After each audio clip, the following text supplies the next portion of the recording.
आज हम देखते हैं भारत के इतिहास से जुड़े कुछ महत्वपूर्ण प्रश्न जो हमारे प्रतियोगी परीक्षाओं में ज़रूर पूछे जाते हैं। ठीक है, ये प्रश्न आपको भी आते होंगे और जिसका भी उत्तर आपको आता है आप प्लीज़ कमेंट में ज़रूर बताएं और आप सारा क्वेश्चन करने का प्रयास करें। देखते हैं आपको कितना क्वेश्चन का आंसर आता है। ठीक है, चलिए क्वेश्चन नंबर 1 स्टार्ट करते हैं। क्वेश्चन नंबर 1 क्या है? सिंधु घाटी सभ्यता किस नदी के किनारे विकसित हुई थी? सिंधु घाटी की सभ्यता जो थी वो किस नदी के किनारे विकसित हुई थी? हमारा इसका सही उत्तर हो जाएगा ऑप्शन सी, सिंधु नदी के किनारे, है ना।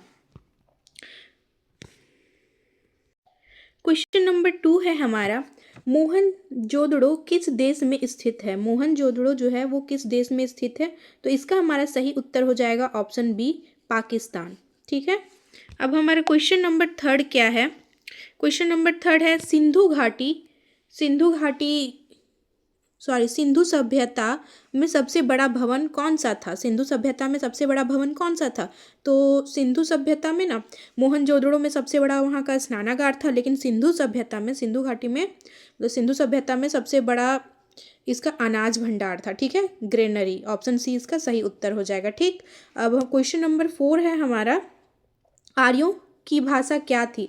आर्यों की भाषा क्या थी? तो आर्यों की भाषा जो था ना, आर्य लोग का भाषा, इसका भी आंसर हो जाएगा हमारा ऑप्शन बी, संस्कृत भाषा इनका भाषा था। ठीक है, क्वेश्चन नंबर 4 आपको जिसका भी आंसर आता हो प्लीज़ आप कमेंट में ज़रूर बताएं और आप बताएं कि आप 70 में से आपको कितने क्वेश्चन का आंसर सही सही पता था। ठीक, हम यहाँ पे इजी ही क्वेश्चन लेके आए हैं, ज़्यादा टफ नहीं है, लेकिन ये एग्ज़ाम में पूछ दिए जाते हैं फिर भी हम लोगों को नहीं आता है। ठीक है, चलिए देखते हैं क्वेश्चन नंबर 5।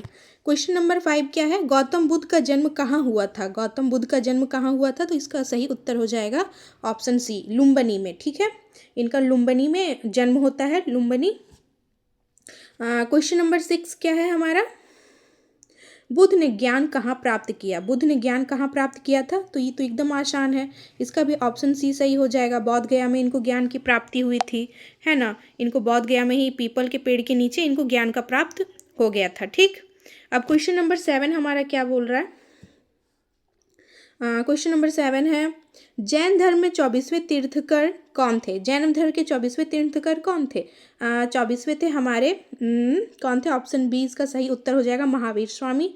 पार्श्वनाथ हमारे 23वें थे, ये जो है हमारे 23 है ना। ऋषभ देव हमारे कौन थे?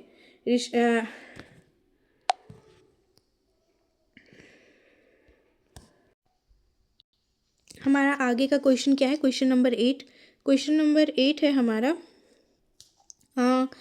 अशोक के शिलालेख किस लिपि में लिखी गई थी? अशोक का जो शिलालेख था वो किस लिपि में लिखा गया था? तो इसका हमारा सही उत्तर हो जाएगा ऑप्शन सी, ब्राह्मी लिपि में। ठीक, क्वेश्चन नंबर 9 है हमारा।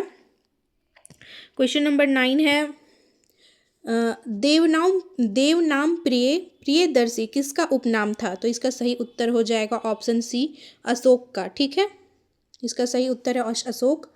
क्वेश्चन नंबर 10 क्या है? कनिष्क किस वंश से संबंधित था? कनिष्क जो था वो किस वंश से था? गुप्त वंश से था, मौर्य या सातवाहन, ये कुषाण वंश का था। ठीक है, ऑप्शन बी इसका सही आंसर है।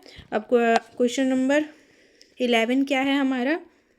गुप्त काल को किस नाम से जाना जाता है? तो इसका सही उत्तर हो जाएगा ऑप्शन ए, स्वर्ण युग। ठीक, फिर क्वेश्चन नंबर 12 हमारा है, अर्थशास्त्र पुस्तक किसने लिखी?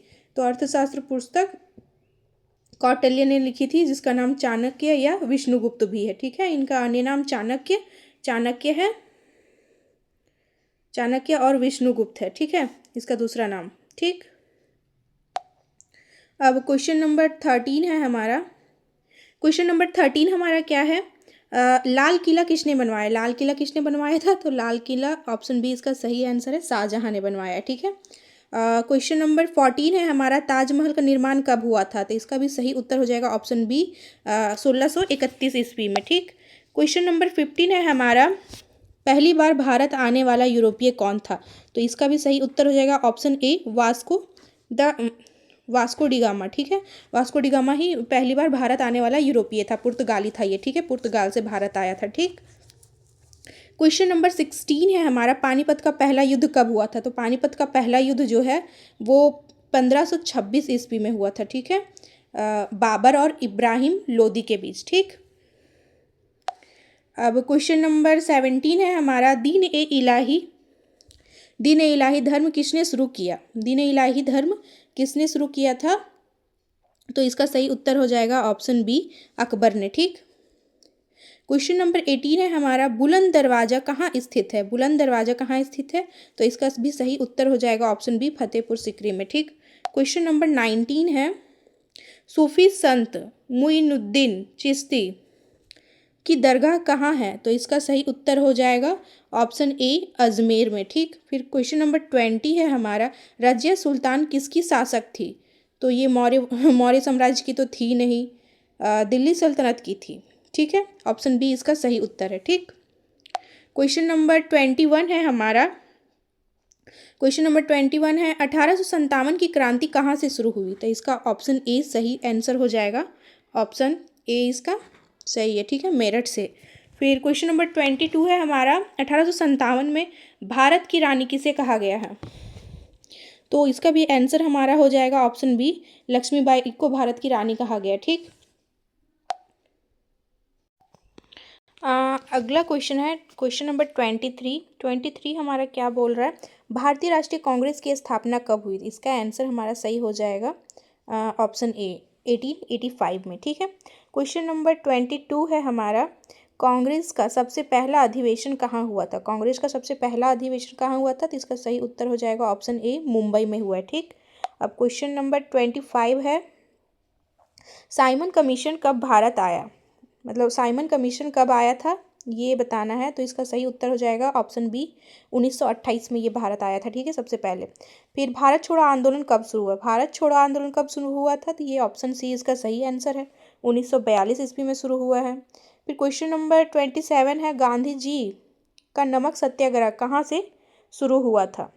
इनका नमक सत्याग्रह कहाँ से शुरू हुआ था? तो इसका सही आंसर हो जाएगा ऑप्शन ए, साबरमती से। ठीक है, क्वेश्चन नंबर 28 है हमारा, भारत की पहली महिला प्रधानमंत्री कौन थी? तो इसका आंसर सही हो जाएगा ऑप्शन सी, इंदिरा गांधी। ठीक, फिर क्वेश्चन नंबर 29 है, भारत का संविधान कब लागू हुआ था? तो इसका सही उत्तर हो जाएगा ऑप्शन बी, 26 जनवरी 1950 को भारत का संविधान लागू हुआ है। ठीक है, स्वतंत्र भारत के पहले राष्ट्रपति कौन थे? स्वतंत्र भारत के पहले राष्ट्रपति कौन थे? तो इसका सही उत्तर हो जाएगा हमारा option A, Rajendra Prasad, doctor Rajendra Prasad. ठीक है, फिर क्वेश्चन नंबर 31 है हमारा, आर्यभट्ट किसके दरबारी थे?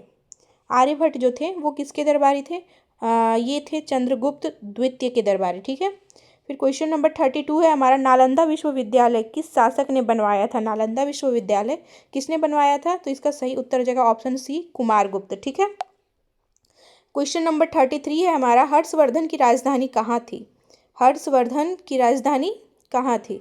तो इसका सही उत्तर हो जाएगा ऑप्शन ए, कन्नौज। ठीक, ऑप्शन ए जो है इसका सही उत्तर है। ठीक है, क्वेश्चन नंबर 34 है हमारा, ऋग्वेद किस भाषा में लिखी गई है? तो इसका सही उत्तर हो जाएगा ऑप्शन बी, संस्कृत भाषा में। ठीक, क्वेश्चन नंबर 35 है हमारा, सिंधु सभ्यता किस धातु का उपयोग नहीं करती थी? सिंधु सभ्यता जो थी वो किस धातु का उपयोग नहीं करती थी?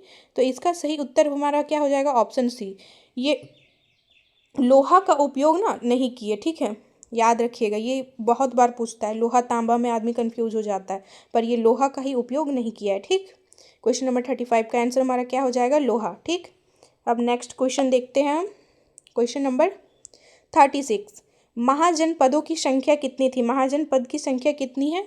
तो इसका सही उत्तर हो जाएगा ऑप्शन सी, 16, 16 महाजनपद है हमारे। ठीक है, क्वेश्चन नंबर 37 है हमारा, मेगस्थनीज किस राजा के दरबार में आया था? मेगस्थनीज किस राजा के दरबार में आया था? तो इसका सही उत्तर हो जाएगा हमारा option C, Chandragupta Maurya. Megasthenes भी जैसे चाणक्य ने अर्थशास्त्र लिखा था, सेम इसी तरह मेगस्थनीज ने भी इंडिका लिखी थी।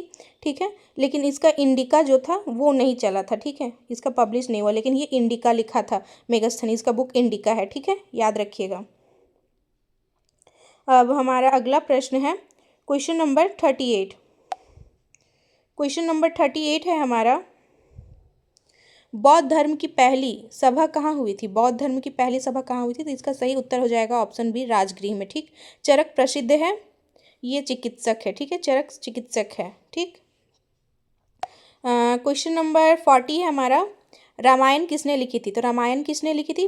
रामायण लिखने वाले थे वाल्मीकि। ठीक, वाल्मीकि रामायण लिखे थे। और वेद व्यास ने क्या लिखा है?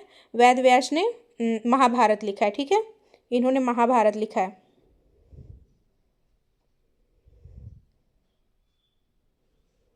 ठीक है, अब हमारा क्वेश्चन नंबर 41 है, बाबर की आत्मकथा का नाम क्या है? तो इसका सही उत्तर हो जाएगा ऑप्शन बी, बाबरनामा। ठीक, क्वेश्चन नंबर 42 है हमारा, पानीपत का दूसरा युद्ध किसके बीच हुआ था? पानीपत का दूसरा युद्ध जो था ना, वो किसके बीच हुआ था? तो ये हमारा ऑप्शन बी इसका सही होगा, अकबर और हेमू के बीच पानीपत का दूसरा युद्ध हुआ है। ठीक है, और पानीपत का तीसरा युद्ध ना अहमद शाह अब्दाली और मराठा के बीच हुआ है। ठीक है, ये थर्ड वॉर था पानीपत का। ठीक है, थर्ड। ठीक, ये अहमद शाह अब्दाली और मराठा के बीच हुआ था। इब्राहिम लोदी और बाबर के बीच में पहला हुआ है। ठीक है, अब क्वेश्चन नंबर 43 है हमारा, अकबर की राजभाषा क्या थी? अकबर की राजभाषा क्या थी, ये बताना है हमें। तो इसका राजभाषा ऑप्शन बी सही है, फारसी ही था। ठीक, ये फारसी में सारा काम करता था अपना। क्वेश्चन नंबर 44 है हमारा, शेर शाह सूरी ने कौन सी सड़क बनवाई थी? शेर शाह सूरी जो थे वो कौन सी सड़क बनवाए थे? ये जीटी रोड बनवाए थे। ठीक है, ग्रैंड ट्रंक रोड। ठीक है, फिर शिवाजी का राज्याभिषेक कब हुआ? शिवाजी का राज्याभिषेक कब हुआ था? तो इसका ऑप्शन बी सही होगा, 1674 में हुआ है। ठीक, क्वेश्चन नंबर 46, सूफी आंदोलन सूफी आंदोलन किससे संबंधित है? सूफी आंदोलन जो है वो किससे संबंधित है? तो इसका सी सही उत्तर है, इस्लाम धर्म से ये संबंधित है। ठीक है, क्वेश्चन नंबर 47 है हमारा, चौल साम्राज्य की राजधानी थी। चौल साम्राज्य की राजधानी हमारी क्या थी? तो इसका सही उत्तर होगा ऑप्शन बी, तंजौर। ठीक, क्वेश्चन नंबर 48 है, अलाउद्दीन खिलजी ने किस पर कर लगाया था? तो इन्होंने ना ऑप्शन सी इसका सही उत्तर होगा। ठीक है, अनाज पे इन्होंने अपना कर लगवाया था। ठीक, फिर क्वेश्चन नंबर 49 है हमारा, अकबरनामा किसने लिखा? तो इसका सही उत्तर हो जाएगा ऑप्शन ए, अबुल फजल ने अकबरनामा लिखा है। ठीक है, फिर क्वेश्चन नंबर 50 है हमारा, गुलाम वंश का संस्थापक कौन था? तो इसका भी ऑप्शन ए सही है, कुतुबुद्दीन ऐबक ही गुलाम वंश के संस्थापक थे। ठीक है, इन्होंने ही मतलब दिल्ली सल्तनत की नींव रखी थी भारत में। ठीक, दिल्ली सल्तनत के संस्थापक भी इसी को बोला जा सकता है, कुतुबुद्दीन ऐबक ही है, और गुलाम वंश के भी संस्थापक यही है। ठीक, क्वेश्चन नंबर 51 है हमारा, कांग्रेस के प्रथम भारतीय अध्यक्ष थे। कांग्रेस के प्रथम भारतीय अध्यक्ष कौन थे हमारे? तो इसका सही उत्तर हो जाएगा हमारा ऑप्शन सी, दादा भाई नौरोजी। ठीक है, फिर बंगाल विभाजन कब हुआ? तो इसका सही उत्तर हो जाएगा ऑप्शन बी, 1905 में। ठीक, फिर क्वेश्चन नंबर 53 है हमारा, जालियांवाला बाग हत्याकांड कब हुआ? जालियांवाला बाग हत्याकांड कब हुआ था? तो इसका सही उत्तर हो जाएगा ऑप्शन ए, 1919 ईस्वी में जालियांवाला बाग हत्याकांड हुआ है। ठीक, फिर क्वेश्चन नंबर 54 है, भगत सिंह को फांसी कब दी गई थी? भगत सिंह को फांसी कब दी गई थी? ये क्वेश्चन हमारा इसका सही उत्तर हो जाएगा हमारा क्वेश्चन नंबर बी। ठीक है, 1931 ईस्वी में भगत सिंह को फांसी दी गई है। ठीक है, फिर क्वेश्चन नंबर 55 है हमारा, साइमन कमीशन का नारा था। इसका सही उत्तर हो जाएगा ऑप्शन बी। ठीक है, कि ऑप्शन बी था कि साइमन वापस जाओ। ठीक, अब क्वेश्चन नंबर 56 है हमारा, प्रथम गोलमेज सम्मेलन कहाँ हुआ? तो इसका सही उत्तर हो जाएगा हमारा, प्रथम गोलमेज सम्मेलन जो था वो ऑप्शन सी इसका सही उत्तर होगा, लंदन में हुआ था। ठीक, क्वेश्चन नंबर 57 है हमारा, पूर्ण स्वराज की घोषणा कब हुई? पूर्ण स्वराज की घोषणा कब हुई थी? तो इसका सही उत्तर हो जाएगा ऑप्शन सी, 1929 में। ठीक है, फिर भारत का विभाजन कब हुआ? तो इसका सही उत्तर हो जाएगा 1947 में, ऑप्शन सी इसका भी सही उत्तर होगा। उसी वक्त भारत का विभाजन हुआ था, भारत दो भागों में बंटता है, एक भारत और दूसरा पाकिस्तान। ठीक, अब हम नेक्स्ट प्रश्न देखते हैं, क्वेश्चन नंबर 59, भारत का संविधान किसकी अध्यक्षता में बना? भारत का संविधान किसकी अध्यक्षता में बना? तो इसका भी सही उत्तर होगा option C, doctor Bhimrao Ambedkar. ठीक है, इन्हीं की अध्यक्षता में भारत का संविधान बना है। भारत के मतलब संविधान के पिता भी भीमराव अंबेडकर को ही कहा जाता है। ठीक, क्वेश्चन नंबर 60 है हमारा, भारत के पहले उपराष्ट्रपति कौन थे? तो इसका सही उत्तर हो जाएगा डॉक्टर सर्वपल्ली राधाकृष्णन। ठीक है, ऑप्शन बी इसका सही उत्तर है। ठीक, अब क्वेश्चन नंबर 61 है हमारा, फ्रांस की क्रांति किस वर्ष हुई थी? फ्रांस की क्रांति किस वर्ष हुई थी ये बताना है। ठीक, तो इसका सही उत्तर हो जाएगा हमारा ऑप्शन बी 1769 में, 1769 में। ठीक, फिर द्वितीय विश्व युद्ध कब शुरू हुआ? द्वितीय विश्व युद्ध शुरू हुआ था हमारा, इसका भी सही उत्तर हो जाएगा ऑप्शन बी 1939 में। ठीक है, क्वेश्चन नंबर 63 है हमारा, हिटलर किस देश का नेता था? हिटलर किस देश का नेता था? तो इसका भी सही उत्तर होगा हमारा ऑप्शन बी, जर्मनी का था वो। ठीक है, फिर क्वेश्चन नंबर 64 है हमारा, यूएनओ की स्थापना कब हुई? यूएनओ की स्थापना कब हुई? तो ये भी ऑप्शन ए इसका सही उत्तर हो जाएगा, 1945 में हुआ है। ठीक है, अब क्वेश्चन नंबर 65 है हमारा, नेपोलियन बोनापार्ट कहाँ का शासक था? तो नेपोलियन बोनापार्ट जो था, इसका आंसर हो जाए, ये फ्रांस का था, ये इसका आंसर बी सही है। ठीक है, फ्रांस का था नेपोलियन बोनापार्ट। ठीक, फिर कोलंबस ने अमेरिका की खोज कब की? कोलंबस ने अमेरिका की खोज कब की? तो इसका सही उत्तर हो जाएगा ऑप्शन ए 1492 में। ठीक है, अब क्वेश्चन नंबर 67 है हमारा, औद्योगिक क्रांति किस देश में हुई थी? औद्योगिक क्रांति जो थी वो किस देश में हुई थी? तो इसका सही उत्तर हो जाएगा हमारा ऑप्शन सी, ब्रिटेन। ठीक, कोल्ड वॉर किन दो देशों के बीच हुई? कोल्ड वॉर जो थी वो किन दो देशों के बीच हो रही थी? तो इसका सही उत्तर हो जाएगा, ये बहुत लंबे समय तक चलने वाला वॉर था और इसमें ना ही बम बारूद जैसी कोई भी काम नहीं हुआ था, ये दिमागी तौर पे मतलब रचा गया गेम था। ठीक है, मतलब वॉर था, ये दिमाग से गेम वॉर हो रहा था। ठीक, तो इसका सही उत्तर हो जाएगा हमारा ऑप्शन बी, अमेरिका और सोवियत संघ। ठीक, अब क्वेश्चन नंबर हमारा 69 है, संयुक्त राष्ट्र संघ का मुख्यालय कहाँ है? संयुक्त राष्ट्र संघ का मुख्यालय कहाँ है? ठीक, तो इसका सही उत्तर हो जाएगा हमारा न्यूयॉर्क, ऑप्शन सी इसका सही उत्तर है। ठीक है, फिर द्वितीय विश्व युद्ध का अंत किस वर्ष हुआ? तो द्वितीय विश्व युद्ध का अंत किस वर्ष हुआ था? तो इसका ऑप्शन बी सही होगा, 1945 में। ठीक, थैंक यू। आप ज़रूर बताएं कि आपको कितने प्रश्नों का उत्तर सही सही आ रहा था। ठीक, कमेंट में आप बताएं 70 में से आपको कितने का आंसर आ रहा था। ठीक।